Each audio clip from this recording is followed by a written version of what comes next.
Eric Hobsbawm. Segundo capítulo. A Revolução Industrial. Tais obras, quaisquer que sejam seus funcionamentos, causas e consequências, têm infinito mérito, e dão grande crédito aos talentos deste homem muito engenhoso e útil, que terá o mérito de, onde quer que vá, fazer com que os homens pensem, livre-se desta indiferença estúpida, sonolenta e preguiçosa, desta negligência indolente, que prende os homens aos mesmos caminhos de seus antepassados, sem indagação, sem raciocínio, e sem ambição, e com certeza você estará fazendo bem. Que sequência de ideias, que espírito de aplicação, que massa e poder de esforço brotaram, em todos os caminhos da vida, das obras de homens como Brindley, Watt, Testley, Arkwright. Em que caminho da vida pode estar um homem que não se sinta estimulado ao ver a máquina a vapor de Watt? Arthur Young, Viagens na Inglaterra e no País de Gales. Desta vala imunda a maior corrente da indústria humana flui para fertilizar o mundo todo. Deste esgoto imundo jorra ouro puro. Aqui a humanidade atinge o seu mais completo desenvolvimento e sua maior brutalidade. Aqui a civilização faz milagres e o homem civilizado torna-se quase um selvagem. 1. Comecemos com a Revolução Industrial, isto é, com a Inglaterra. Este, à primeira vista, é um ponto de partida caprichoso, pois as repercussões desta revolução não se fizeram sentir de uma maneira óbvia e inconfundível, pelo menos fora da Inglaterra, até bem o final do nosso período. Certamente não antes de 1830, provavelmente não antes de 1840 ou por essa época. Foi somente na década de 1830 que a literatura e as artes começaram a ser abertamente obsedadas pela ascensão da sociedade capitalista, por um mundo no qual todos os laços sociais se desintegravam exceto os laços entre o ouro e o papel moeda, no dizer de Carlyle. A Comédia Humana de Balzac, o mais extraordinário monumento literário dessa ascensão, pertence a esta década. Até 1840 a grande corrente de literatura oficial e não oficial sobre os efeitos sociais da Revolução Industrial ainda não começara a fluir. Os Blue Books e as averiguações estatísticas na Inglaterra, o Tableau de l'État Psychique Moral des Ouvriers de Villermé, a obra de engenhosa condição da classe trabalhadora na Inglaterra, o trabalho de Duc Petaux na Bélgica, e dezenas de observadores surpresos ou assustados da Alemanha à Espanha e Estados Unidos. Só a partir da década de 1840 é que o proletariado, rebento da Revolução Industrial, e o comunismo, que se achava agora ligado aos seus movimentos sociais, o espectro do Manifesto Comunista, abriram caminho pelo continente. O próprio nome de Revolução Industrial reflete seu impacto relativamente tardio sobre a Europa. A coisa existia na Inglaterra antes do termo.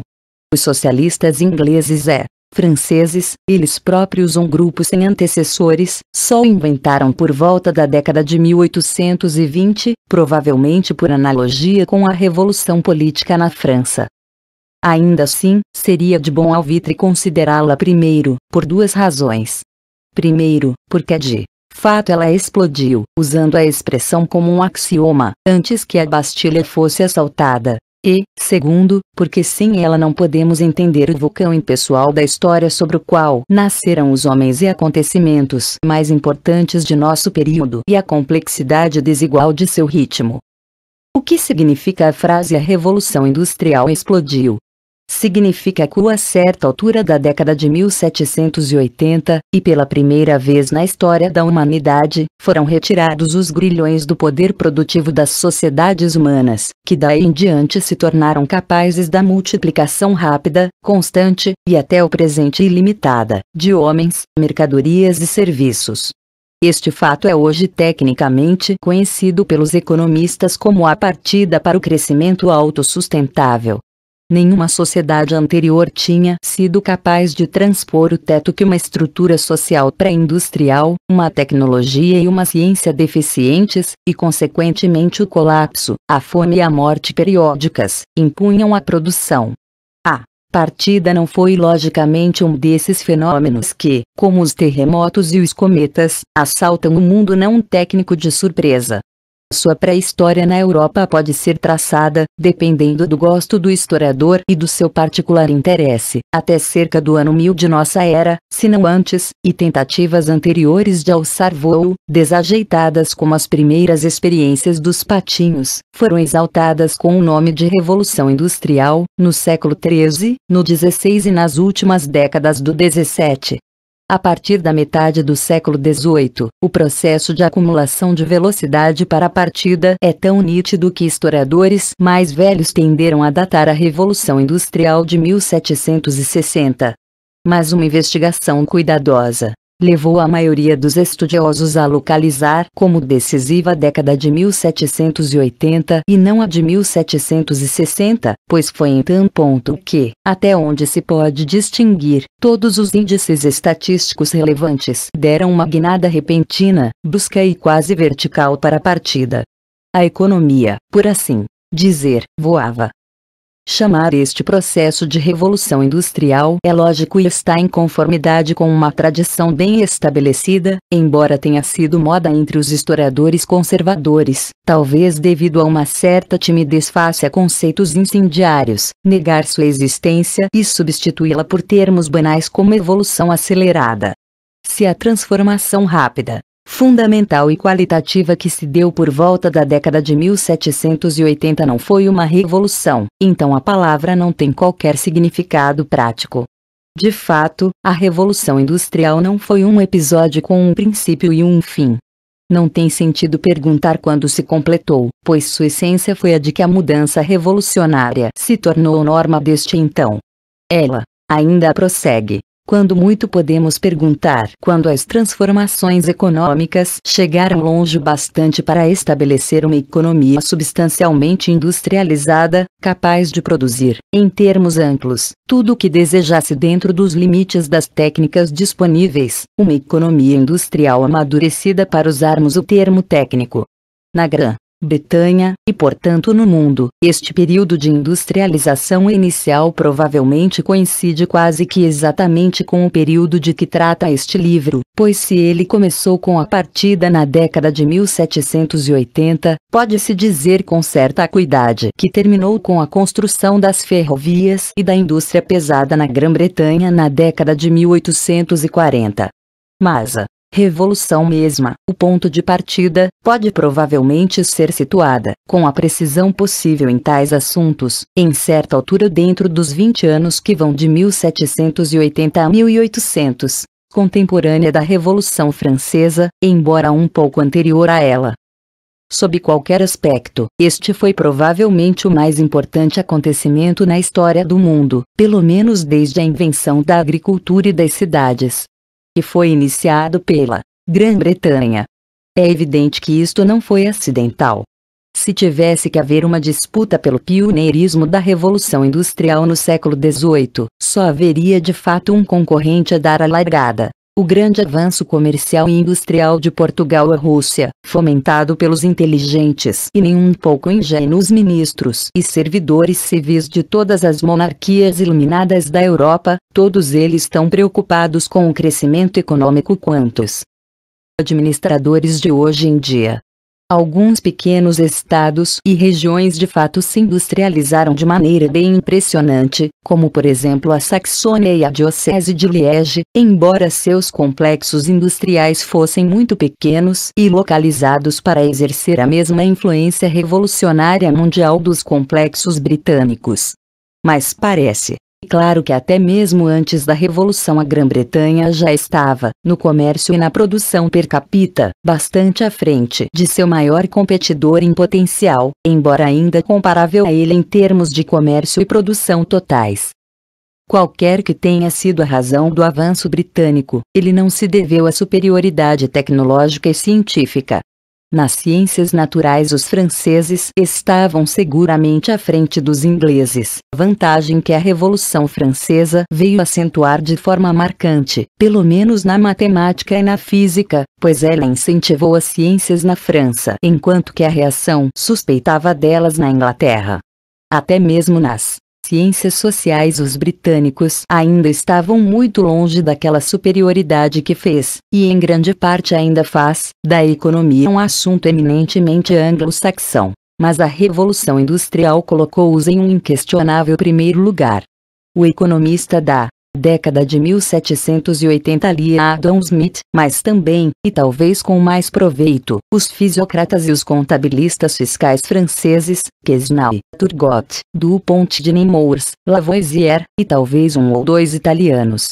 Os franceses produziram inventos mais originais, como o tear de Jacquard, 1804, um aparelho mais complexo do que qualquer outro projetado na Grã-Bretanha, e melhores navios.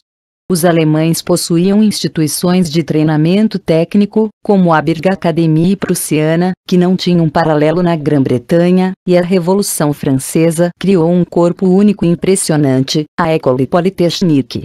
A educação inglesa era uma piada de mau gosto, embora suas deficiências fossem um tanto compensadas pelas duras escolas do interior e pelas universidades democráticas, turbulentas e austeras da Escócia calvinista, que lançavam uma corrente de jovens racionalistas, brilhantes e trabalhadores, em busca de uma carreira no sul do país. James Watt, Thomas Telford, Loudon Macadam, James Mill. Oxford e Cambridge, as duas únicas universidades inglesas, eram intelectualmente nulas, como eram também as sonolentas escolas públicas, com a exceção das academias fundadas pelos dissidentes dissenters, que foram excluídas do sistema educacional anglicano. Até mesmo as famílias aristocráticas que desejavam educação para seus filhos confiavam em tutores e universidades escocesas. Não havia qualquer sistema de educação primária antes que o Quaker Lancaster, e, depois dele, seus rivais anglicanos, lançasse uma espécie de alfabetização em massa, elementar e realizada por voluntários, no princípio do século XIX, incidentalmente selando para sempre a educação inglesa com controvérsias sectárias. Temores sociais desencorajavam a educação dos pobres. Felizmente poucos refinamentos intelectuais foram necessários para se fazer a Revolução Industrial. Suas invenções técnicas foram bastante modestas, e sob hipótese alguma estavam além dos limites de artesãos que trabalhavam em suas oficinas ou das capacidades construtivas de carpinteiros, moleiros e serralheiros. A lançadeira, o tear, a fiadeira automática. Nem mesmo sua máquina cientificamente mais sofisticada, a máquina a vapor rotativa de James Watt, 1784, necessitava de mais conhecimentos de física do que os disponíveis. Então há quase um século, a teoria adequada das máquinas a vapor só foi desenvolvida ex post facto pelo francês Carnot na década de 1820, e podia contar com várias gerações de utilização prática de máquinas a vapor, principalmente nas minas. Dadas as condições adequadas, as inovações técnicas da Revolução Industrial praticamente se fizeram por si mesmas, exceto talvez na indústria química. Isto não significa que os primeiros industriais não estivessem constantemente interessados na ciência e em busca de seus benefícios práticos. 4. Mas as condições adequadas estavam visivelmente presentes na Grã-Bretanha, onde mais de um século se passara desde que o primeiro rei tinha sido formalmente julgado e executado pelo povo, e desde que o lucro privado e o desenvolvimento econômico tinham sido aceitos como os supremos objetivos da política governamental. A solução britânica do problema agrário, singularmente revolucionária, já tinha sido encontrada na prática. Uma relativa quantidade de proprietários com espírito comercial já quase monopolizava a terra, que era cultivada por arrendatários, empregando camponeses sem terra ou pequenos agricultores. Bocado de resquícios, verdadeiras relíquias da antiga economia coletiva do interior, ainda estava para ser removido pelos decretos das cercas, Enclosure Acts, e as transações particulares, mas quase praticamente não se podia falar de um campesinato britânico da mesma maneira que um campesinato russo, alemão ou francês. As atividades agrícolas já estavam predominantemente dirigidas para o mercado. As manufaturas de há muito tinham se disseminado por um interior não feudal. A agricultura já estava preparada para levar a termo suas 3 funções fundamentais numa era de industrialização: aumentar a produção e a produtividade de modo a alimentar uma população não agrícola em rápido crescimento, fornecer um grande e crescente excedente de recrutas em potencial para as cidades e as indústrias, e fornecer um mecanismo para o acúmulo de capital a ser usado nos setores mais modernos da economia. 2 outras funções eram provavelmente menos importantes na Grã-Bretanha: a criação de um mercado suficientemente grande entre a população agrícola, normalmente a grande massa do povo, e o fornecimento de um excedente de exportação que contribuísse para garantir as importações de capital. Um considerável volume de capital social elevado, o caro equipamento geral necessário para toda a economia progredir suavemente, já estava sendo criado, principalmente na construção de uma frota mercante e de facilidades portuárias e na melhoria das estradas e vias navegáveis. A política já estava engatada ao lucro. As exigências específicas dos homens de negócios podiam encontrar a resistência de outros interesses estabelecidos. E, como veremos, os proprietários rurais haviam de erguer uma última barreira para impedir o avanço da mentalidade industrial entre 1795 e 1846. No geral, todavia, o dinheiro não só falava como governava. Tudo o que os industriais precisavam para serem aceitos entre os governantes da sociedade era bastante dinheiro. O homem de negócios estava sem dúvida engajado no processo de conseguir mais dinheiro, pois a maior parte do século XVIII foi para a grande parte da Europa um período de prosperidade e de cômoda expansão econômica. O verdadeiro pano de fundo para o alegre otimismo do Dr. Pangloss, de Voltaire. Pode-se muito bem argumentar que mais cedo ou mais tarde esta expansão, acompanhada de uma pequena inflação, teria empurrado algum país através do portal que separa a economia pré-industrial da industrial. Mas o problema não é tão simples. A maior parte da expansão industrial do século XVIII não levou de fato imediatamente, ou dentro de um futuro previsível, a uma revolução industrial, isto é, a criação de um sistema fabril mecanizado que por sua vez produza em quantidades tão grandes e a um custo tão rapidamente decrescente a ponto de não mais depender da demanda existente, mas de criar o seu próprio mercado. Por exemplo, a indústria de construções, ou as inúmeras indústrias de pequeno porte produtoras de objetos de metal para uso doméstico, alfinetes, vasilhas, facas, tesouras etc., na Inglaterra Central e na região de Yorkshire, expandiram-se grandemente neste período, mas sempre em função do mercado existente. Em 1850, embora tivessem produzido bem mais do que em 1750, o fizeram substancialmente de maneira antiquada. O que era necessário não era um tipo qualquer de expansão, mas sim o tipo especial de expansão que produziu Manchester ao invés de Birmingham. Além disso, as revoluções industriais pioneiras ocorreram em uma situação histórica especial, em que o crescimento econômico surge de um acúmulo de decisões de incontáveis empresários e investidores particulares, cada um deles governado pelo primeiro mandamento da época: comprar no mercado mais barato e vender no mais caro. Como poderiam eles descobrir que o lucro máximo devia ser detido com a organização da Revolução Industrial e não com atividades comerciais mais conhecidas e mais lucrativas no passado? Como poderiam saber o que ninguém sabia até então, que a Revolução Industrial produziria uma aceleração ímpar na expansão dos seus mercados? Dado que as principais bases sociais de uma sociedade industrial tinham sido lançadas, como quase certamente já acontecera na Inglaterra de fins do século XVIII, 2 coisas eram necessárias. Primeiro, uma indústria que já oferecesse recompensas excepcionais para o fabricante, que pudesse expandir sua produção rapidamente, se necessário através de inovações simples e razoavelmente baratas, e, segundo, um mercado mundial amplamente monopolizado por uma única nação produtora. Estas considerações se aplicam em certos aspectos a todos os países nessa época.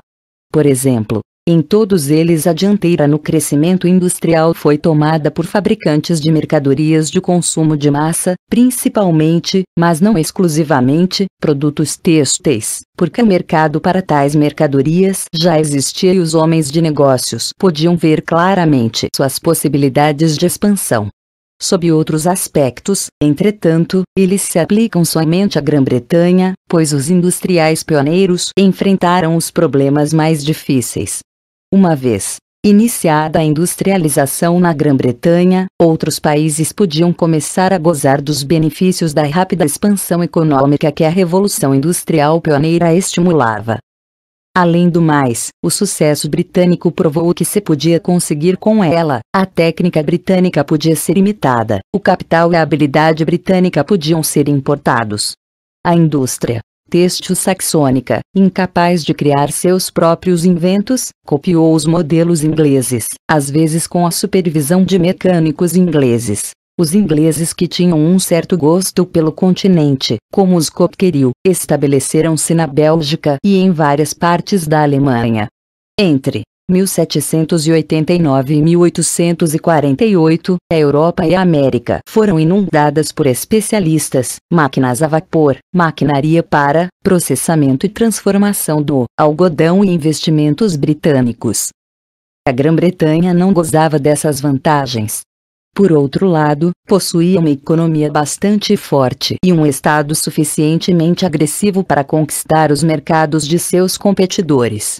De fato, as guerras de 1738, 1815, a última e decisiva fase do secular duelo anglo-francês, virtualmente eliminaram do mundo não europeu todos os rivais dos britânicos, exceto até certo ponto os jovens Estados Unidos. Além do mais, a Grã-Bretanha possuía uma indústria admiravelmente ajustada à Revolução Industrial pioneira sob condições capitalistas e uma conjuntura econômica que permitia que se lançasse a indústria algodoeira e a expansão colonial. 2. A indústria algodoeira britânica, como todas as outras indústrias algodoeiras, tinha originalmente se desenvolvido como um subproduto do comércio ultramarino, que produzia sua matéria-prima, ou melhor, uma de suas matérias-primas, pois o produto original era o fustão, uma mistura de algodão e linho, e os tecidos indianos de algodão, ou chita, que conquistaram os mercados que os fabricantes europeus tentariam ganhar com suas imitações. Inicialmente eles não foram muito bem-sucedidos, embora melhor capacitados a reproduzir competitivamente as mercadorias grosseiras e baratas do que as finas e elaboradas. Felizmente, entretanto, o velho e poderoso interesse estabelecido do comércio lanífero periodicamente assegurava proibições de importação de chitas indianas, que o interesse puramente mercantil da Companhia das Índias Orientais procurava exportar da Índia nas maiores quantidades possíveis, dando assim uma chance aos substitutos da indústria algodoeira nativa. Mais barato que a lã, o algodão e as misturas de algodão conquistaram um mercado doméstico pequeno porém útil. Mas suas maiores chances de expansão rápida estavam no ultramar. O comércio colonial tinha criado a indústria algodoeira, e continuava a alimentá-la. No século XVIII ela se desenvolverá perto dos maiores portos coloniais. Bristol, Glasgow, especialmente, Liverpool, o grande centro do comércio de escravos. Cada fase deste comércio, desumano, mas sempre em rápida expansão, a estimulava. De fato, durante todo o período de que trata este livro, a escravidão e o algodão marcharam juntos. Os escravos africanos eram comprados, pelo menos em parte, com produtos de algodão indianos, mas, quando o fornecimento destas mercadorias era interrompido pela guerra ou uma revolta na Índia ou arredores, entrava em jogo a região de Lancashire. As plantações das Índias Ocidentais, onde os escravos eram arrebanhados, forneciam o grosso do algodão para a indústria britânica, se em troca os plantadores compravam tecidos de algodão de Manchester em apreciáveis quantidades. Até pouco antes da partida, quase o total das exportações de algodão da região de Lancashire ia para os mercados americano e africano. Mais tarde a região de Lancashire viria pagar sua dívida com a escravidão preservando-a. pois depois da década de 1790 as plantações escravagistas do sul dos Estados Unidos foram aumentadas e mantidas pelas insaciáveis e vertiginosas demandas das fábricas de Lancashire, as quais forneciam o grosso da sua produção de algodão bruto. A indústria algodoeira foi assim lançada, como um planador, pelo empuxo do comércio colonial ao qual estava ligada. Um comércio que prometia uma expansão não apenas grande, mas rápida e sobretudo imprevisível, que encorajou o empresário a adotar as técnicas revolucionárias necessárias para lhe fazer face. Entre 1750 e 1769, a exportação britânica de tecidos de algodão aumentou mais de 10 vezes. Assim, a recompensa para o homem que entrou primeiro no mercado com as maiores quantidades de algodão era astronômica e valia os riscos da aventura tecnológica. Mas o mercado ultramarino, e especialmente as suas pobres e atrasadas áreas subdesenvolvidas, não só se expande de forma fantástica de tempos em tempos, como também o fazia constantemente sem um limite aparente. Sem dúvida, qualquer pedaço dele, considerado isoladamente, era pequeno pelos padrões industriais, e a competição de diferentes economias adiantadas o fez ainda menor. Mas, como já vimos, supondo que qualquer uma das economias adiantadas conseguisse, por um período suficientemente longo, monopolizar todos ou quase todos os seus setores, então suas perspectivas seriam realmente ilimitadas.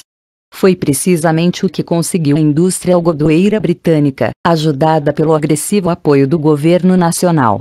Em termos de vendas, a Revolução Industrial pode ser descrita, com a exceção dos primeiros anos da década de 1780, como a vitória do mercado exportador sobre o doméstico. Por volta de 1814, a Grã-Bretanha exportava cerca de 4 jardas de tecido de algodão para cada 3 usadas internamente, e, por volta de 1850, 13 para cada 8. E dentro deste mercado exportador em expansão, por sua vez, os mercados colonial e semicolonial, por muito tempo os maiores pontos de vazão para os produtos britânicos, triunfaram. Durante as guerras napoleônicas, quando os mercados europeus foram grandemente interrompidos pelas guerras e bloqueios econômicos, isto era bastante natural. Mas até mesmo depois das guerras, eles continuaram a se afirmar. Em 1820, a Europa, mais uma vez aberta às livres importações da ilha, adquiriu 128 milhões de jardas de tecidos de algodão britânicos. A América, fora os Estados Unidos, a África e a Ásia adquiriram 80 milhões, mas por volta de 1840 a Europa adquiriu 200 milhões de jardas, enquanto as áreas subdesenvolvidas adquiriram 529 milhões. Pois dentro destas áreas a indústria britânica tinha estabelecido um monopólio por meio de guerras, revoluções locais e de seu próprio domínio imperial. Duas regiões merecem particular atenção.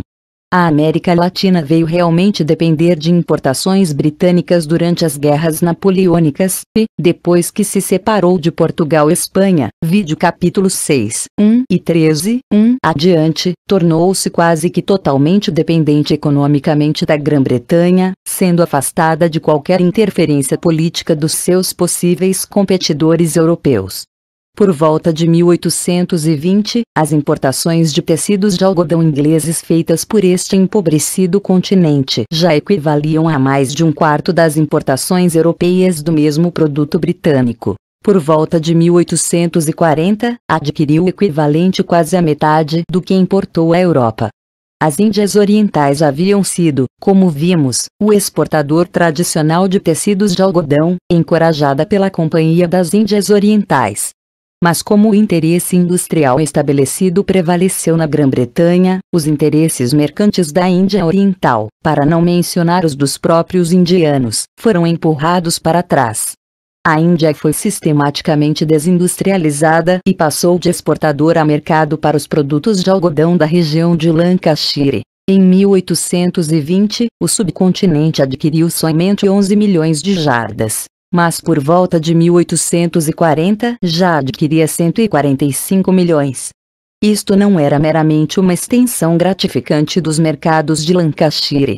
era um grande marco na história mundial. Pois desde a aurora dos tempos a Europa tinha sempre importado mais do Oriente do que exportado para lá, porque havia pouca coisa que o Oriente necessitava do Ocidente em troca das especiarias, sedas, chitas, joias etc., que lhe enviava. Os panos de algodão da Revolução Industrial inverteram pela primeira vez esta relação, que tinha até então se mantido em equilíbrio por uma mistura de exportações de lingotes e roubo.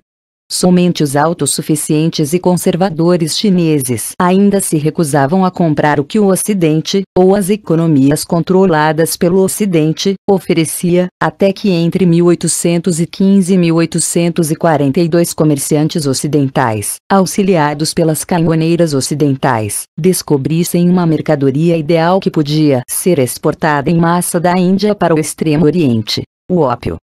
O algodão, portanto, fornecia possibilidades suficientemente astronômicas para tentar os empresários privados a se lançarem na aventura da Revolução Industrial e também uma expansão suficientemente rápida para torná-la uma exigência. Felizmente ele também fornecia as outras condições que a tornaram possível. Os novos inventos que o revolucionaram: a máquina de fiar, o tear movido a água, a fiadeira automática e, um pouco mais tarde, o tear a motor, eram suficientemente simples e baratos e se pagavam quase que imediatamente em termos de maior produção. Podiam ser instalados, se necessário peça por homens que começavam com algumas libras emprestadas, já que os homens que controlavam as maiores fatias da riqueza do século XVIII não estavam muito inclinados a investir grandes somas na indústria. A expansão da indústria podia ser facilmente financiada através dos lucros correntes, pois a combinação de suas vastas conquistas de mercado com uma constante inflação dos preços produzia lucros fantásticos. Não foram os 5 ou 10%, diria mais tarde um político inglês, com justiça, mas as centenas ou os milhares por cento que fizeram as fortunas de Lancashire. Em 1789, um ex-ajudante de um vendedor de tecidos, como Robert Owen, podia iniciar com um empréstimo de 100 libras em Manchester. Por volta de 1809, ele comprou a parte de seus sócios nas fábricas de New Lanark por 84.000 libras em dinheiro vivo. E seu sucesso nos negócios foi relativamente modesto. Deve-se lembrar que por volta de 1800 menos de 15% das famílias britânicas tinham uma renda superior a 50 libras por ano, e, destas, somente um quarto ganhava mais de 200 libras por ano. Mas a indústria do algodão tinha outras vantagens.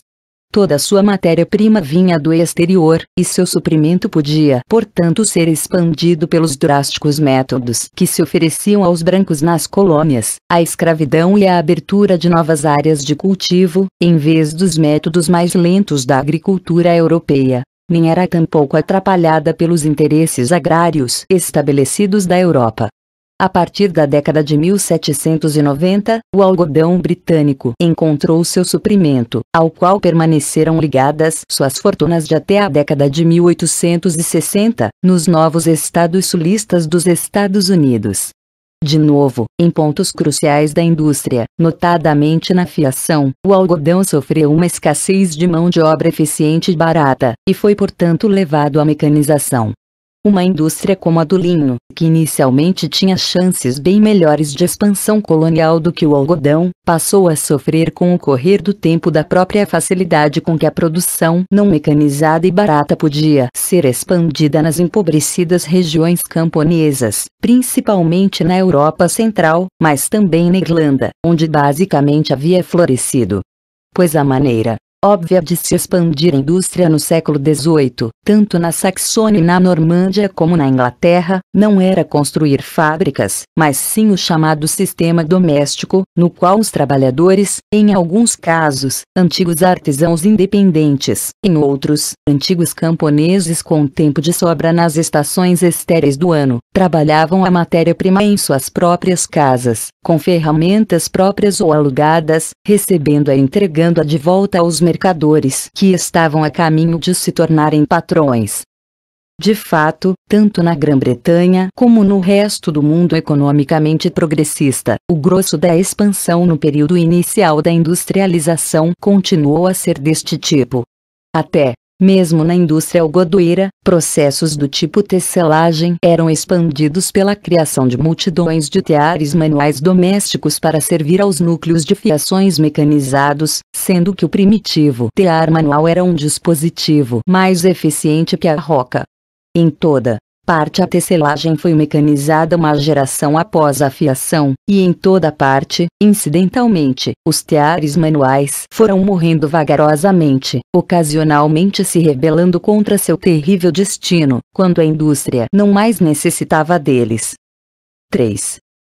A perspectiva tradicional que viu a história da Revolução Industrial Britânica primordialmente em termos de algodão é portanto correta. A primeira indústria a se revolucionar foi a do algodão, e é difícil perceber que outra indústria poderia ter empurrado um grande número de empresários particulares rumo à revolução.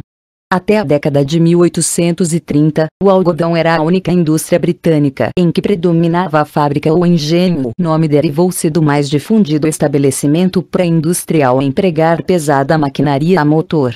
A princípio, 1780, 1815, principalmente na fiação, na cardação e em algumas operações auxiliares, depois, de 1815, também cada vez mais na tecelagem. As fábricas de que tratavam os novos decretos fabris eram, até a década de 1860, entendidas exclusivamente em termos de fábricas têxteis e predominantemente em termos de engenhos algodoeiros.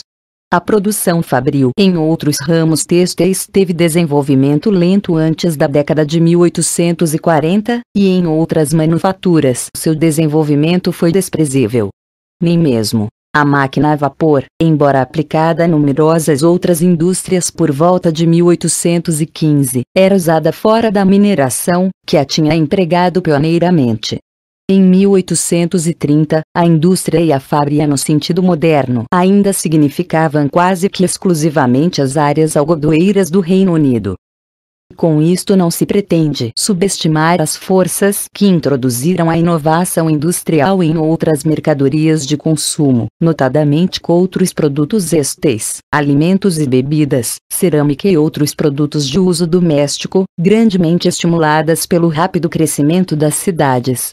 Mas, para começar, estas indústrias empregavam muito menos pessoal. Nenhuma se aproximava sequer remotamente do 1,5 milhão de pessoas empregadas diretamente na indústria algodoeira ou dela dependentes em 1833.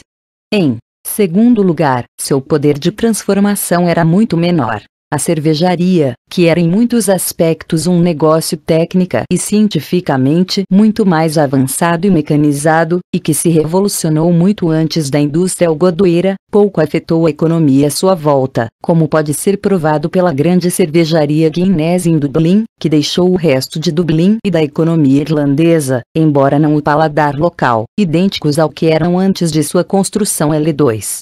As exigências que se derivaram do algodão, mais construções e todas as atividades nas novas áreas industriais, máquinas, inovações químicas, eletrificação industrial, uma frota mercante e uma série de outras atividades, foram bastantes para que se acredite a elas uma grande proporção do crescimento econômico da Grã-Bretanha até a década de 1830. Em terceiro lugar, a expansão da indústria algodoeira foi tão vasta e seu peso no comércio exterior da Grã-Bretanha tão grande que dominou os movimentos de toda a economia. A quantidade de algodão em bruto importada pela Grã-Bretanha subiu de 11 milhões de libras peso em 1785 para 588 milhões em 1850. A produção de tecidos, de 40 milhões para 2,025 bilhões de jardas. Os produtos de algodão constituíam entre 40% e 50% do valor anual declarado de iodas às exportações britânicas entre 1816 e 1848. Se o algodão florescia, a economia florescia; se ele caía, também caía a economia. Suas oscilações de preço determinavam a balança do comércio nacional. Só a agricultura tinha um poder comparável, e no entanto estava em visível declínio. Não obstante, embora a expansão da indústria algodoeira e da economia industrial dominada pelo algodão zombasse de tudo que a mais romântica das imaginações poderia ter anteriormente concebido sob qualquer circunstância, seu progresso estava longe de ser tranquilo, e por volta da década de 1830 e princípios de 1840 produzia grandes problemas de crescimento, para não mencionarmos a agitação revolucionária sem paralelo em qualquer outro período da história britânica recente. Esse primeiro tropeço geral da economia capitalista industrial reflete-se numa acentuada desaceleração no crescimento, talvez de até mesmo um declínio, da renda nacional britânica nesse período L. Essa primeira crise geral do capitalismo não foi puramente um fenômeno britânico. Suas mais sérias consequências foram sociais. A transição da nova economia criou a miséria e o descontentamento, os ingredientes da revolução social. E, de fato, a revolução social eclodiu na forma de levantes espontâneos dos trabalhadores da indústria e das populações pobres das cidades, produzindo as revoluções de 1848 no continente e seus amplos movimentos cartistas na Grã-Bretanha. O descontentamento não estava ligado apenas aos trabalhadores pobres. Os pequenos comerciantes, sem saída, a pequena burguesia, setores especiais da economia eram também vítimas da Revolução Industrial e de suas ramificações. Os trabalhadores de espírito simples reagiram ao novo sistema destruindo as máquinas que julgavam ser responsáveis pelos problemas. Mas um grande e surpreendente número de homens de negócios e fazendeiros ingleses simpatizava profundamente com estas atividades dos seus trabalhadores luditas, porque também eles se viam como vítimas da minoria diabólica de inovadores egoístas. A exploração da mão de obra, que mantinha sua renda a nível de subsistência, possibilitando aos ricos acumularem os lucros que financiavam a industrialização, e seus próprios e amplos confortos, criava um conflito com o proletariado. Entretanto, um outro aspecto desta diferença de renda nacional entre pobres e ricos, entre o consumo e o investimento, também trazia contradições com o pequeno empresário. Os grandes financistas, a fechada comunidade de capitalistas nacionais e estrangeiros que embolsavam o que todos pagavam em impostos, cf. Capítulo sobre a guerra, cerca de 8% de toda a renda nacional, eram talvez ainda mais impopulares entre os pequenos homens de negócios, fazendeiros e outras categorias semelhantes do que entre os trabalhadores, pois sabiam o suficiente sobre dinheiro e crédito para sentirem uma ira pessoal por suas desvantagens. Tudo corria muito bem para os ricos, que podiam levantar todos os créditos de que necessitavam, para provocar na economia uma deflação rígida e uma ortodoxia monetária depois das guerras napoleônicas. Era o pequeno que sofria e que, em todos os países e durante todo o século XIX, exigia crédito fácil e financiamento flexível. Os trabalhadores e a queixosa pequena burguesia, prestes a desabar no abismo dos destituídos de propriedade, partilhavam portanto dos mesmos descontentamentos. Estes descontentamentos por sua vez uniam-nos nos movimentos de massa do radicalismo, da democracia ou da república, cujos exemplares mais formidáveis, entre 1815 e 1848, foram os radicais britânicos, os republicanos franceses e os democratas jacksonianos americanos. Do ponto de vista dos capitalistas, entretanto, estes problemas sociais só eram relevantes para o progresso da economia se, por algum terrível acidente, viessem a derrubar a ordem social. Por outro lado, parecia haver certas falhas inerentes ao processo econômico que ameaçavam seu objetivo fundamental, o lucro.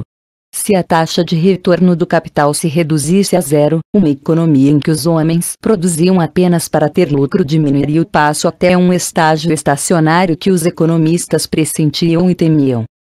Destas, as três falhas mais óbvias eram o ciclo comercial de boom e depressão, a tendência de diminuição da taxa de lucro e, o que vinha a dar no mesmo, a escassez de oportunidades de investimento lucrativo. A primeira não era considerada séria, exceto pelos críticos do capitalismo como tal, que foram os primeiros a investigá-la e a considerá-la parte integrante do processo econômico capitalista e como sintoma de suas contradições inerentes. As crises periódicas da economia, que levavam ao desemprego, quedas na produção, bancarrotas etc., eram bem conhecidas. No século XVIII elas geralmente refletiam alguma catástrofe agrária, fracassos na colheita etc., e já se provou que no continente europeu os distúrbios agrários foram a causa primordial das maiores depressões até o final de nosso período. As crises periódicas nos pequenos setores manufatureiros e financeiros da economia eram também conhecidas, na Grã-Bretanha pelo menos desde 1793.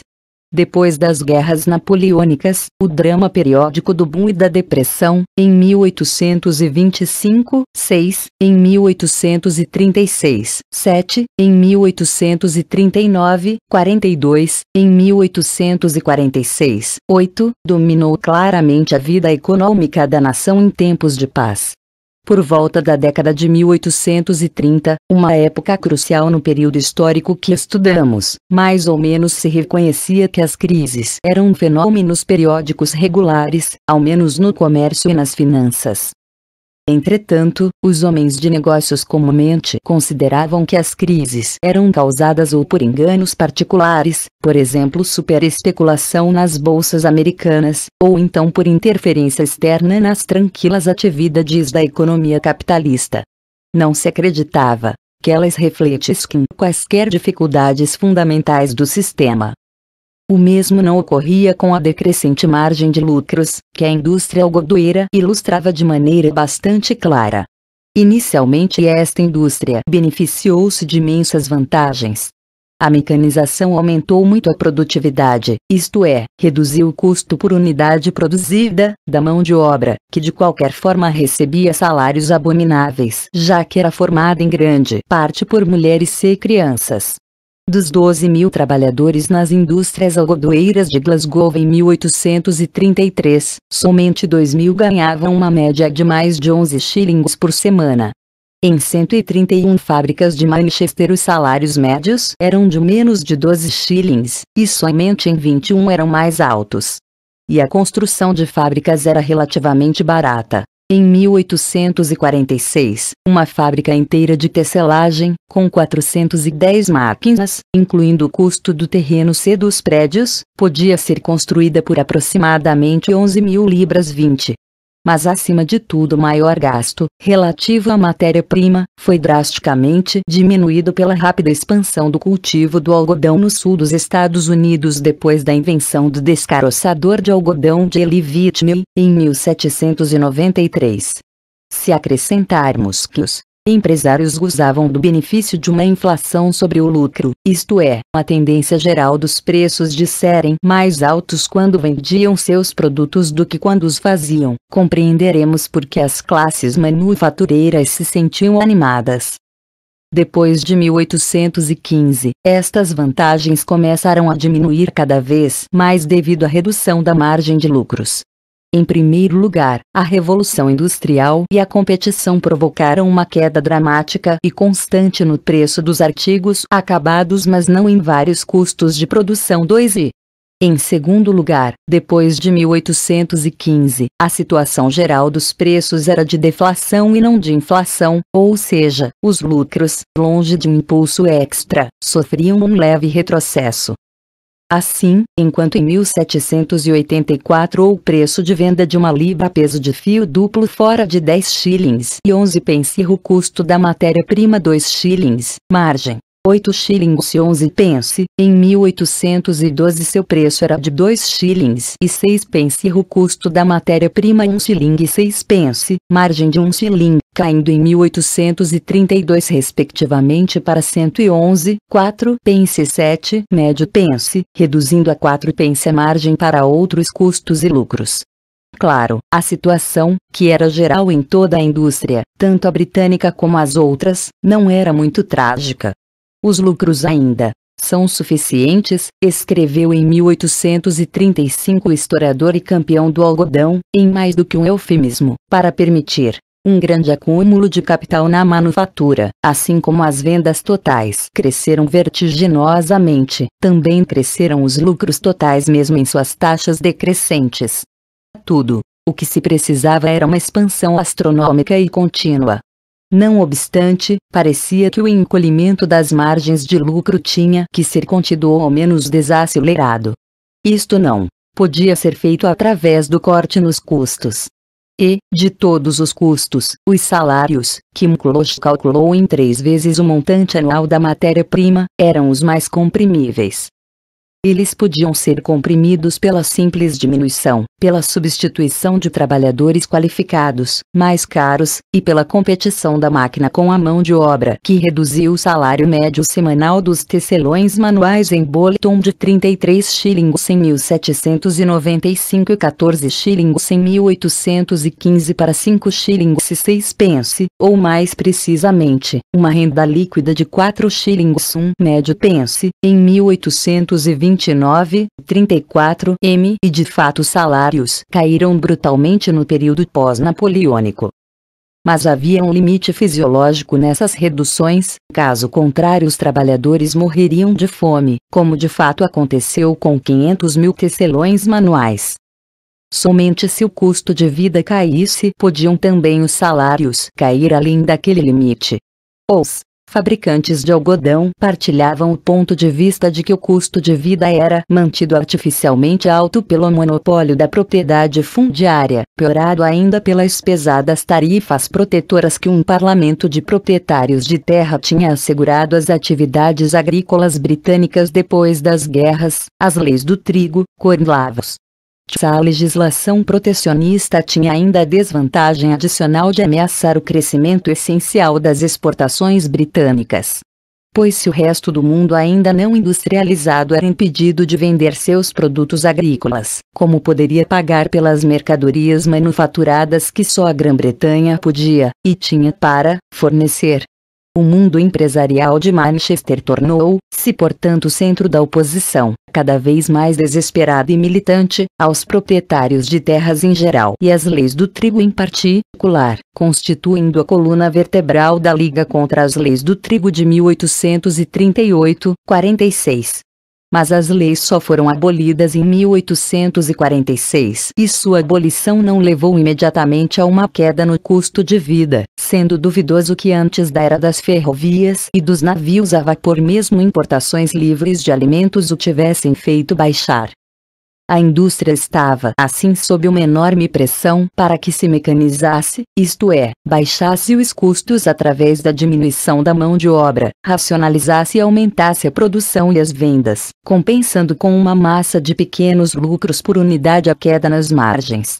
Seu sucesso foi variável. Como vimos, o crescimento real da produção e das exportações foi gigantesco. Bem como, depois de 1815, a mecanização das ocupações até então manuais ou parcialmente mecanizadas, notadamente a tecelagem. Isto tomou a forma, principalmente de uma adoção geral da maquinaria já existente ou ligeiramente melhorada, ao invés de uma revolução tecnológica adicional. Embora a pressão por uma inovação técnica aumentasse significativamente, havia 39 patentes novas na fiação e em outros processos da indústria do algodão em 1820, 51 na década de 1820, 86 na década de 1830, 656 na de 1840, a indústria algodoeira britânica se achava tecnicamente estabilizada por volta da década de 1830.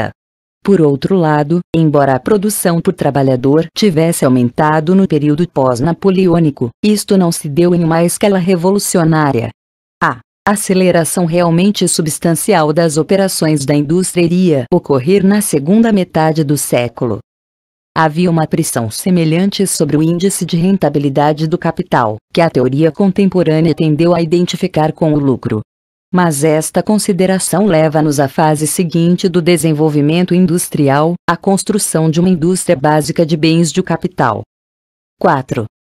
É evidente que nenhuma economia industrial pode se desenvolver além de um certo ponto se não possui uma adequada capacidade de bens de capital. Eis porque, até mesmo hoje, o mais abalizado índice isolado para se avaliar o potencial industrial de qualquer país é a quantidade de sua produção de ferro e aço. Mas é também evidente que, num sistema de empresa privada, o investimento de capital extremamente dispendioso que se faz necessário para a maior parte deste desenvolvimento não é assumido provavelmente pelas mesmas razões que a industrialização do algodão ou outros bens de consumo. Para estes já existe um mercado de massa, ao menos potencialmente. Mesmo os homens mais primitivos usam camisas ou equipamentos domésticos e alimentos. O problema resume-se meramente em como colocar um mercado suficientemente vasto de maneira suficientemente rápida ao alcance dos homens de negócios.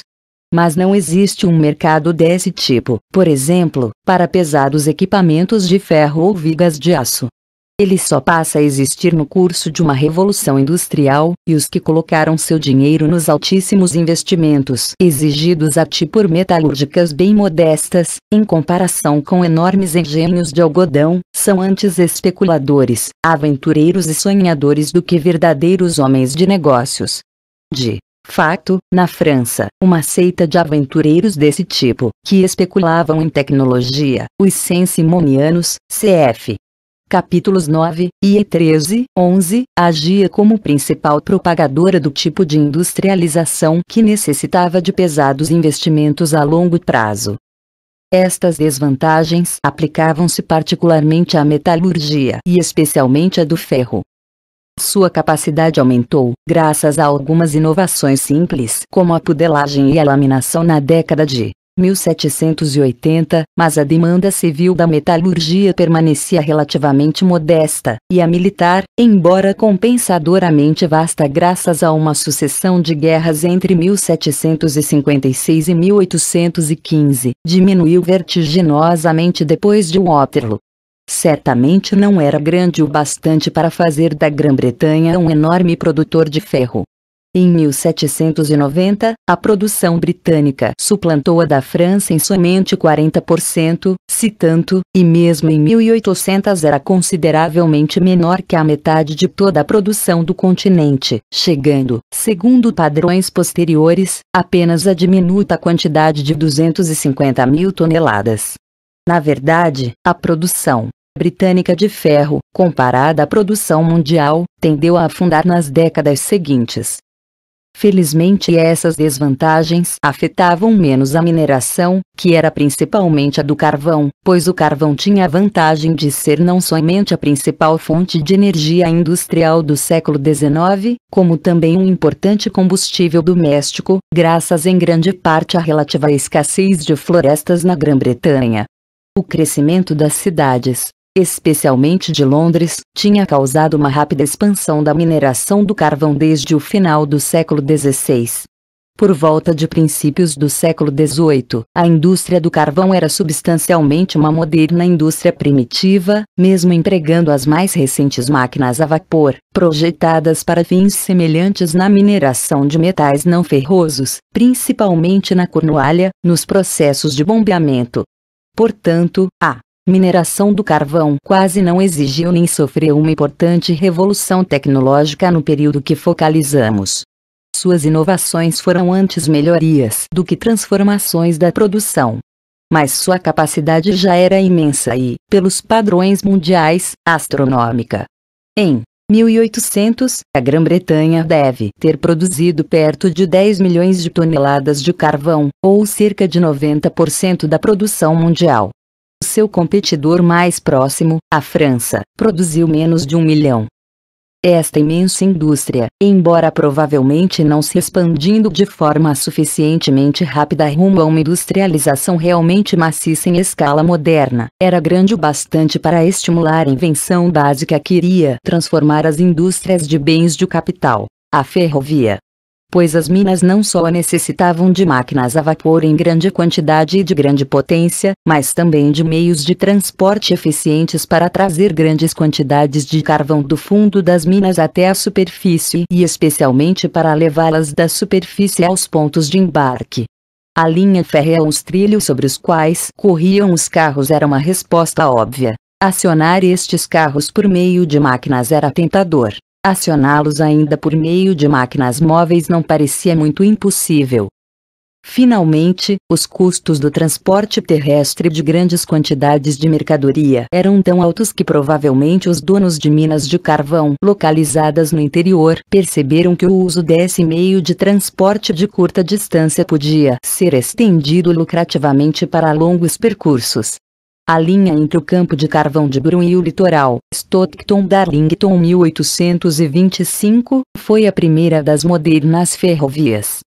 Tecnologicamente, a ferrovia é filha das minas e especialmente das minas de carvão do norte da Inglaterra. George Stephenson começou a vida como maquinista em Tyneside, e durante anos todos os condutores de locomotivas foram recrutados nesse campo de carvão. Nenhuma outra inovação da Revolução Industrial incendiou tanto a imaginação quanto a ferrovia, como testemunha o fato de ter sido o único produto da industrialização do século XIX totalmente absorvido pela imagística da poesia erudita e popular. Mal tinham as ferrovias provado ser tecnicamente viáveis e lucrativas na Inglaterra, por volta de 1825-30, e planos para sua construção já eram feitos na maioria dos países do mundo ocidental, embora sua execução fosse geralmente retardada. As primeiras pequenas linhas foram abertas nos Estados Unidos em 1827, na França em 1828 e 1835, na Alemanha e na Bélgica em 1835 e até na Rússia em 1837. Indubitavelmente, a razão é que nenhuma outra invenção revelava para o leigo de forma tão cabal o poder e a velocidade da nova era. A revelação fez-se ainda mais surpreendente pela incomparável maturidade técnica mesmo das primeiras ferrovias.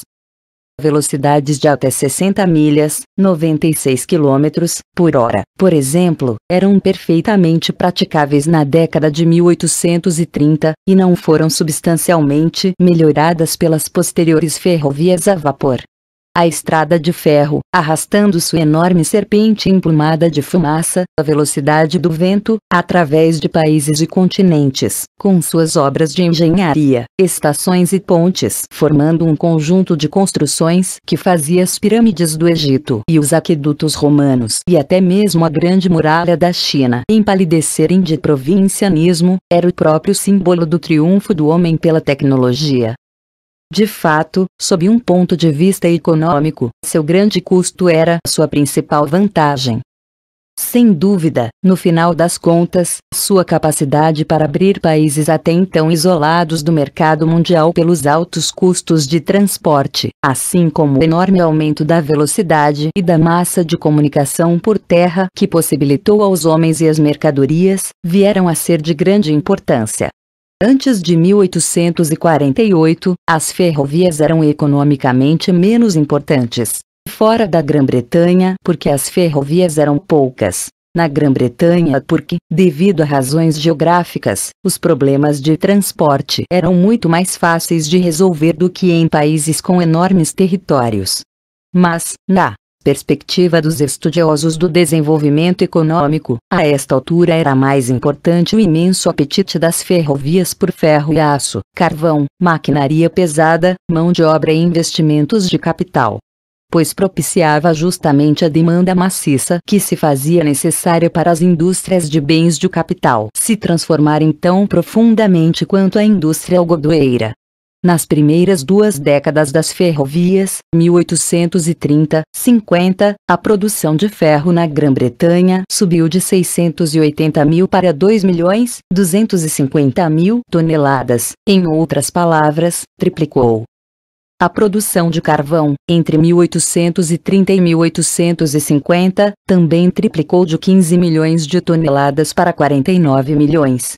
Este enorme crescimento deveu-se prioritariamente à ferrovia, pois em média cada milha de linha exigia 300 toneladas de ferro só para os trilhos. Os avanços industriais, que pela primeira vez tornaram possível a produção em massa de aço, decorreriam naturalmente nas décadas seguintes. A razão para esta expansão rápida, imensa e de fato essencial, estava na paixão aparentemente irracional com que os homens de negócios e os investidores atiraram-se à construção de ferrovias. Em 1830 havia cerca de algumas dezenas de quilômetros de ferrovias em todo o mundo, consistindo basicamente na linha Liverpool-Manchester. Por volta de 1840 havia mais de 7.000 quilômetros, por volta de 1850 mais de 37.000. A maioria delas foi projetada numas poucas explosões de loucura especulativa conhecidas como as coqueluches ferroviárias de 1835-7 e especialmente de 1844-7. E a maioria foi construída em grande parte com capital, ferro, máquinas e tecnologia britânicos. Estas explosões de investimento parecem irracionais, porque de fato poucas ferrovias eram muito mais lucrativas para o investidor do que outras formas de empresa, a maioria produzia lucros bem modestos se muitas nem chegavam a dar lucro. Em 1855, a rentabilidade média do capital aplicado nas ferrovias britânicas era de apenas 3,7%. Sem dúvida, os agentes financeiros, especuladores e outros se saíram muito bem, mas não o investidor comum. E ainda assim, por volta de 1840, 28 milhões de libras foram esperançosamente investidas em ferrovias e, por volta de 1850, 240 milhões de libras. 2 E por quê? O fato fundamental na Grã-Bretanha nas primeiras duas gerações da Revolução Industrial foi que as classes ricas acumulavam renda tão rapidamente e em tão grandes quantidades que excediam todas as possibilidades disponíveis de gasto e investimento. O excedente anual aplicável na década de 1840 foi calculado em cerca de 60 milhões de libras. Sem dúvida, as sociedades aristocráticas e feudais teriam conseguido gastar uma parte considerável deste excedente em uma vida desregrada, prédios luxuosos e outras atividades não econômicas. Até mesmo na Grã-Bretanha, o sexto duque de Devonshire, cuja renda normal era realmente principesca, conseguiu deixar para seu herdeiro dívidas de 1 milhão de libras em meados do século XIX, que ele pagou tomando emprestado mais 1.500.000 libras e especulando sobre os valores de terrenos. Mas o grosso das classes médias, que constituíam o principal público investidor, ainda era dos que economizavam e não dos que gastavam, embora haja muitos sinais de que por volta de 1840 eles se sentissem suficientemente ricos tanto para gastar como para investir. Suas esposas se transformaram em madames instruídas pelos manuais de etiquetas que se multiplicavam neste período. Suas capelas começaram a ser reconstruídas em estilos grandiosos e caros, e começaram mesmo a celebrar sua glória coletiva, construindo monstruosidades cívicas, como esses horrendos tornaus, imitando os estilos gótico e renascentista, cujo custo exato e napoleônico os historiadores municipais registraram com orgulho. Uma moderna sociedade de bem-estar social, welfare, ou socialista teria sem dúvida distribuído alguns destes vastos acúmulos para fins sociais.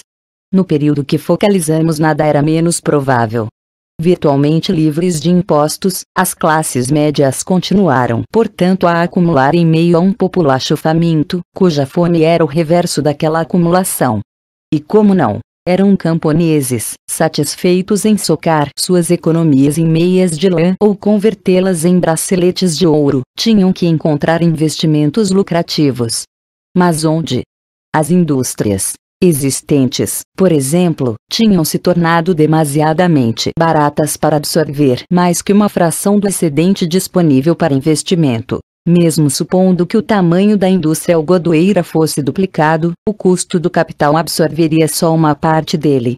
Era necessário uma esponja bastante grande para absorver tudo.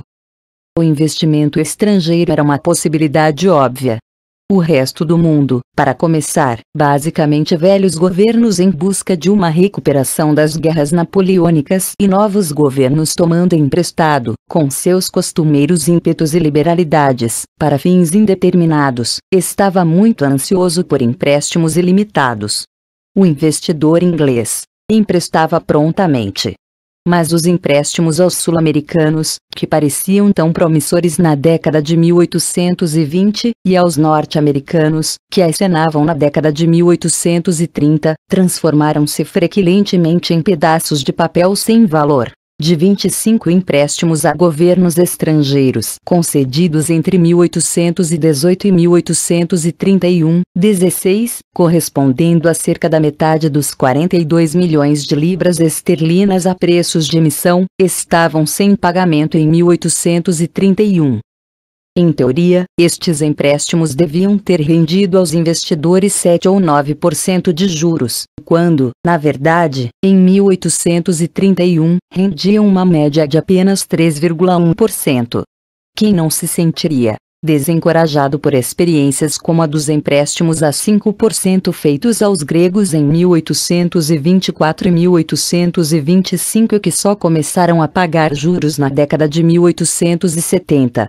Logo, é natural que o capital investido no exterior nos booms especulativos de 1825 e 1835, 7, procurasse uma aplicação aparentemente menos decepcionante. John Francis, observando a mania de 1851, assim descreveu-o: "Men rico". Ele via o acúmulo da riqueza, com o qual um povo industrializado sempre sobrepuja os métodos comuns de investimento, empregado de forma legítima e justa, o dinheiro que em sua juventude tinha sido gasto em empréstimos de guerra e, em sua maturidade, nas minas sul-americanas, estava agora construindo estradas, empregando mão de obra e incrementando os negócios. A absorção de capital, pela ferrovia, era no mínimo uma absorção, se mal sucedida, no país que a efetuava. Contrariamente às minas estrangeiras e aos empréstimos estrangeiros, não podia ser exaurida ou ficar totalmente sem valor. Se uma outra forma de investimento doméstico podia ter sido encontrada, por exemplo, na construção, é uma questão acadêmica para a qual a resposta permanece em dúvida. De fato, o capital encontrou as ferrovias, que não podiam ter sido construídas tão rapidamente e em tão grande escala sem essa torrente de capital, especialmente na metade da década de 1840. Era uma conjuntura feliz, pois de imediato as ferrovias resolveram virtualmente todos os problemas do crescimento econômico. Traçar o ímpeto da industrialização é somente uma parte da tarefa deste historiador. Outra é traçar a mobilização e a transferência de recursos econômicos, a adaptação da economia e da sociedade necessárias para manter o novo curso revolucionário. O primeiro e talvez mais crucial fator que tinha que ser mobilizado e transferido era o da mão de obra, pois uma economia industrial significa um brusco declínio proporcional da população agrícola, isto é, RUFAI, e um brusco aumento da população não agrícola, isto é, crescentemente urbana, e quase certamente, como no período em apreço, um rápido aumento geral da população, o que portanto implica, em primeira instância, um brusco crescimento no fornecimento de alimentos, principalmente da agricultura doméstica, ou seja, uma revolução agrícola. O rápido crescimento das cidades e dos agrupamentos não agrícolas na Grã-Bretanha tinha há muito tempo estimulado naturalmente a agricultura, que felizmente é tão ineficiente em suas formas pré-industriais que melhorias muito pequenas, como uma racional atençãozinha à criação doméstica, ao revezamento das safras, à fertilização e à disposição dos terrenos de cultivo, ou a adoção de novas safras, podem produzir resultados desproporcionalmente grandes. Essa mudança agrícola tinha precedido a Revolução Industrial e tornou possível os primeiros estágios de rápidos aumentos populacionais, e o ímpeto naturalmente continuou, embora as atividades agrícolas britânicas tivessem sofrido pesadamente com a queda que se seguiu aos preços anormalmente altos das guerras napoleônicas. Em termos de tecnologia e de investimento de capital, as mudanças de nosso período foram provavelmente bastante modestas até a década de 1840, o período em que se pode dizer que a ciência e a engenharia agrícolas atingiram a maturidade. O vasto aumento na produção, que capacitou as atividades agrícolas britânicas na década de 1830 a fornecer 98% dos cereais consumidos por uma população 2 a 3 vezes maior que a de meados do século XVIII, que foi obtido pela adoção geral de métodos descobertos no início do século XVIII, pela racionalização e pela expansão da área cultivada. Tudo isto, por sua vez, foi obtido pela transformação social e não tecnológica, pela liquidação, com o movimento das cercas, do cultivo comunal da Idade Média com seu campo aberto e seu pasto comum, da cultura de subsistência e de velhas atitudes não comerciais em relação à terra. Graças à evolução preparatória dos séculos XVI a XVIII, esta solução radical única do problema agrário, que fez da Grã-Bretanha um país de alguns grandes proprietários, um número moderado de arrendatários comerciais e um grande número de trabalhadores contratados, foi conseguida com um mínimo de problemas, embora intermitentemente sofresse a resistência não só dos infelizes camponeses pobres, como também da pequena nobreza tradicionalista do interior. O sistema Speinland de ajuda aos pobres, espontaneamente adotado por juízes cavaleiros em vários condados durante e depois da fome de 1795, foi analisado como a última tentativa sistemática para salvaguardar a velha sociedade rural contra a corrosão do vínculo monetário. As leis do trigo, com as quais o interesse agrário buscava proteger as atividades agrícolas contra a crise posterior a 1815, eram em parte um manifesto contra a tendência de se tratar a agricultura como uma indústria igual a qualquer outra, a ser julgada pelos critérios de lucro.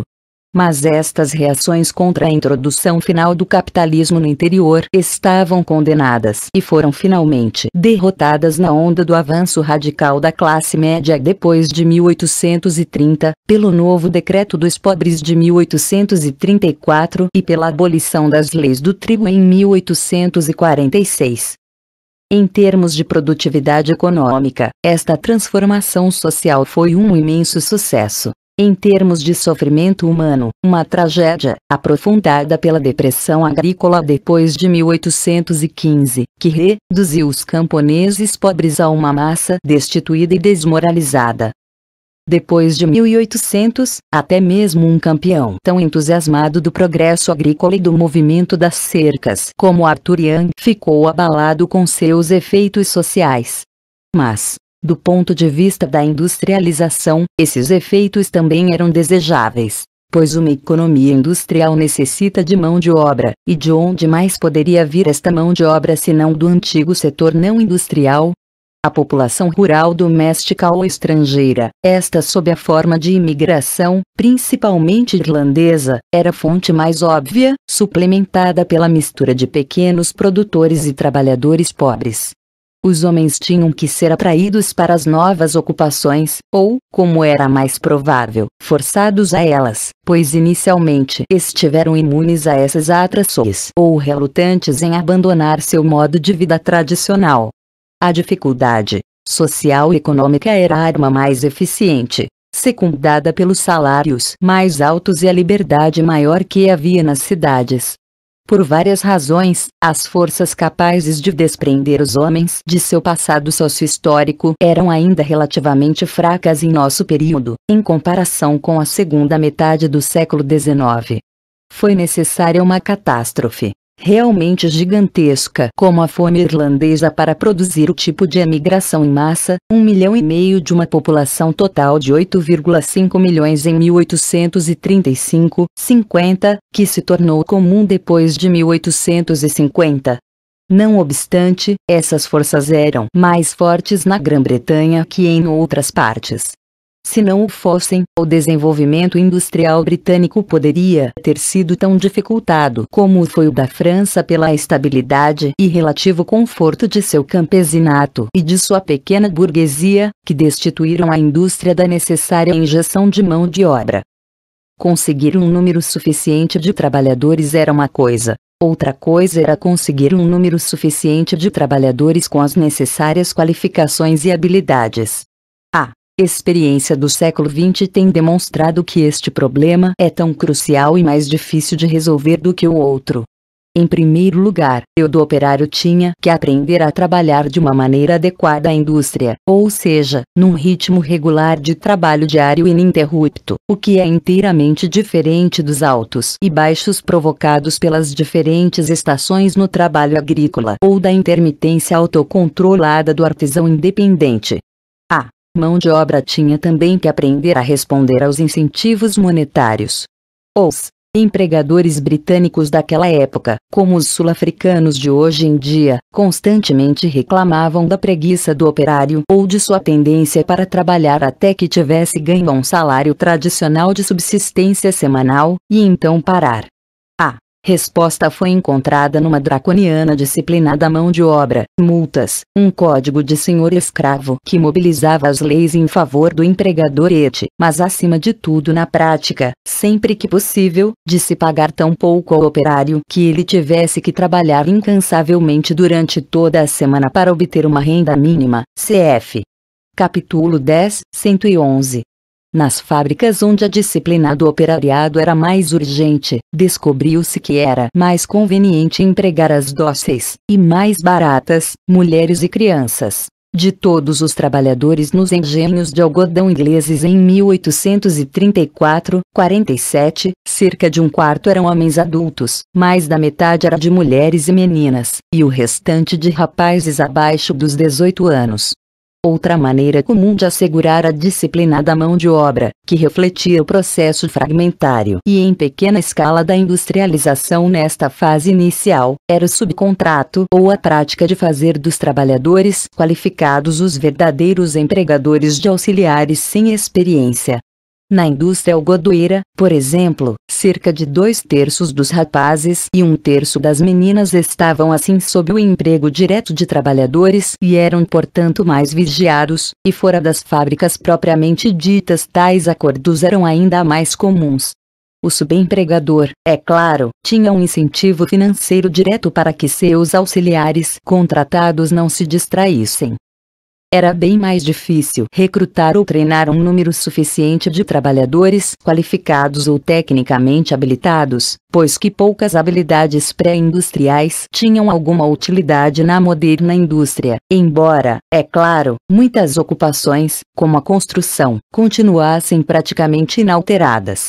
Felizmente, a vagarosa semi-industrialização da Grã-Bretanha nos séculos anteriores a 1789 tinha produzido um reservatório bastante grande de habilidades adequadas, tanto na técnica têxtil quanto no manuseio dos metais. Assim é que, no continente, o serralheiro, ou chaveiro, um dos poucos artesãos acostumados a um trabalho de precisão com metais, tornou-se o ancestral do montador-fresador e por vezes deu-lhe o nome, enquanto que na Grã-Bretanha o construtor de moinhos e o operador de máquinas ou maquinista, já comum nas minas e à sua volta, foi quem desempenhou este papel. Não é um mero acidente que a palavra inglesa engineer descreva tanto o trabalhador qualificado em metal quanto o desenhista ou planejador, pois o grosso do pessoal técnico de um nível mais alto podia ser, e era, recrutado entre estes homens com qualificações mecânicas e autoconfiantes. De fato, a industrialização britânica apoiava-se neste fornecimento não planejado das qualificações mais altas, enquanto a indústria continental não podia fazê-lo.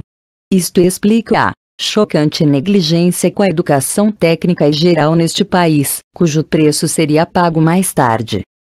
Ao lado desse problema de fornecimento de mão de obra, os de fornecimento de capital eram insignificantes. Inversamente à maioria dos outros países europeus, não havia escassez de capital aplicável na Grã-Bretanha. A maior dificuldade era que os que controlavam a maior parte desse capital no século XVIII, proprietários de terra, mercadores, armadores, financistas etc., relutavam em investi-lo nas novas indústrias, que portanto frequentemente tinham que ser iniciadas com pequenas economias ou empréstimos e desenvolvidas pela lavra dos lucros. A escassez de capital local fez com que os primeiros industriais, especialmente os homens que se fizeram por si mesmos, self-made men, fossem mais duros, mais parcos e mais ávidos, e seus trabalhadores, portanto proporcionalmente mais explorados. Mas isto refletia o fluxo imperfeito do excedente de investimento nacional e não sua inadequação. Por outro lado, os ricos do século XVIII estavam preparados para investir seu dinheiro em certas empresas que beneficiavam a industrialização, mais notadamente nos transportes, canais, facilidades portuárias, estradas e mais tarde também nas ferrovias e nas minas, das quais os proprietários de terras tiravam royalties mesmo quando eles próprios não as gerenciavam. Nem havia qualquer dificuldade quanto à técnica comercial e financeira pública ou privada. Os bancos e o papel moeda, as letras de câmbio, apólices e ações, as técnicas do comércio ultramarino e atacadista, assim como o marketing, eram bastante conhecidos e os homens que os controlavam ou facilmente aprendiam a fazê-lo eram em número abundante. Além do Mas, por volta do final do século XVIII, a política governamental estava firmemente comprometida com a supremacia dos negócios. Velhas leis em contrário, tais como o Código Social do Tudor, tinham de há muito caído em desuso e foram finalmente abolidos, exceto quando envolviam a agricultura, em 1813-35. Na teoria, as leis e as instituições comerciais e financeiras da Grã-Bretanha eram ridículas e destinadas antes a obstaculizar do que a ajudar o desenvolvimento econômico. Por exemplo, elas tornavam necessária a promulgação de caros decretos privados do parlamento toda vez que se desejasse formar uma sociedade anônima. A Revolução Francesa forneceu aos franceses, e, através de sua influência, ao resto do continente, mecanismos muito mais racionais e eficientes para tais propósitos. Na prática, os britânicos se saíram perfeitamente bem e, de fato, consideravelmente melhor que seus rivais. Deste modo bastante empírico, não planificado e acidental, construiu-se a primeira economia industrial de vulto. Pelos padrões modernos, ela era pequena e arcaica, e seu arcaísmo ainda marca a Grã-Bretanha de hoje. Pelos padrões de 1848, ela era monumental, embora também chocasse bastante, pois suas novas cidades eram mais feias e seu proletariado mais pobre do que em outros países. A atmosfera envolta em neblina e saturada de fumaça, na qual as pálidas massas operárias se movimentavam, perturbava o visitante estrangeiro. Mas essa economia utilizava a força de 1 milhão de cavalos em suas máquinas a vapor, produzia 2 milhões de jardas, aproximadamente 1.800 mil metros, de tecido de algodão por ano em mais de 17 milhões de fusos mecânicos, recolhia quase 50 milhões de toneladas de carvão, importava e exportava 170 milhões de libras esterlinas em mercadorias em um só ano. Seu comércio era 2 vezes superior ao de seu mais próximo competidor, a França, e apenas em 1780 havia ultrapassado. Seu consumo de algodão era 2 vezes superior aos dos Estados Unidos, 4 vezes superior ao da França. Produzia mais da metade do total de lingotes de ferro do mundo economicamente desenvolvido e consumia 2 vezes mais por habitante do que o segundo país mais industrializado, a Bélgica, 3 vezes mais que os Estados Unidos, e 4 vezes mais que a França. Cerca de 200 a 300 milhões de libras de investimento de capital britânico, 1/4 nos Estados Unidos, quase 1/5 na América Latina, traziam dividendos e encomendas de todas as partes do mundo. Era, de fato, a oficina do mundo. E tanto a Grã-Bretanha quanto o mundo sabiam que a revolução industrial lançada nestas ilhas não só pelos comerciantes e empresários como através deles, cuja única lei era comprar no mercado mais barato e vender sem restrição no mais caro, estava transformando o mundo. Nada poderia detê-la. Os deuses e os reis do passado eram impotentes diante dos homens de negócios e das máquinas a vapor do presente.